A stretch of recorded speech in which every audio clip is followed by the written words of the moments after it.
Just like mosquitoes are the vectors of spread for malaria, a landmark article published last year in one of the most prestigious medical journals described food corporations as the vector of spread for chronic diseases. Unlike infectious disease epidemics, however, these corporate disease vectors implement sophisticated campaigns to undermine public health interventions. Most mosquitoes can't afford the top-notch PR firms. A key message was that alcohol and ultra-processed food and drink industries use similar tactics to the tobacco industry to undermine effective public health policies and programs. What they mean by ultra-processed is things like burgers, frozen meals, chicken nuggets, fish sticks, potato chips, donuts, soda pop. Ultra-processed foods and drinks can be thought of as a menace to public health all over the world. The best recommendation on all ultra-processed foods, irrespective of their nutrient profiles, is to avoid them, or at least minimize their consumption.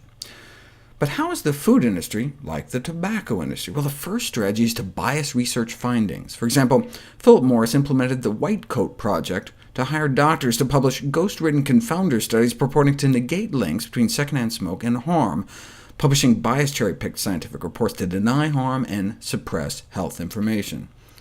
This is the actual internal industry memo describing the White Coat Project, designed to reverse the scientific misconception that secondhand smoke is harmful.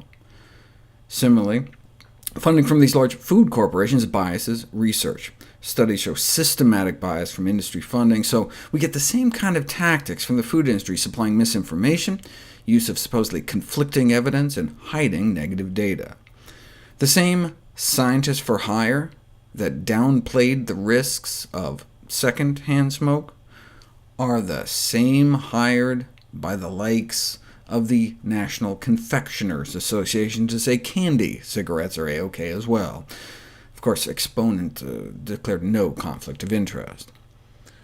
The similarities between strategies used by the tobacco, alcohol, and food and drink corporations are unsurprising in view of the flow of people, funds, and activities across these industries, which also have histories of joint ownership, like Philip Morris owned both Kraft and Miller Brewing. So what's their strategy? As a former FDA commissioner described, the tobacco industry's strategy was embodied in a script written by the lawyers. Every tobacco company executive in the public eye was told to learn the script backwards and forwards. No deviation was allowed.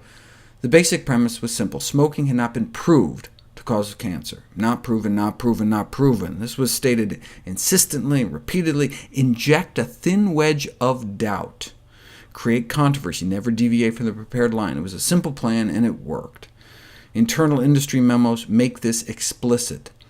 Doubt is our product, since it's the best means of competing with the body of fact that exists in the mind of the general public. So, the general public is convinced that cigarettes are in some way harmful to health. So, objective number one, to set aside in the minds of millions the false conviction that cigarette smoking causes lung cancer and other diseases, a conviction based on fanatical assumptions, fallacious rumors, unsupported claims, and the unscientific statements and conjectures of publicity-seeking opportunists.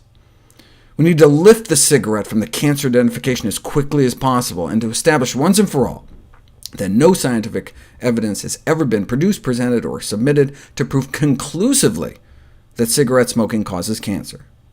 Similar to what's now coming out of the food industry, from the same folks that brought us smoke and candy.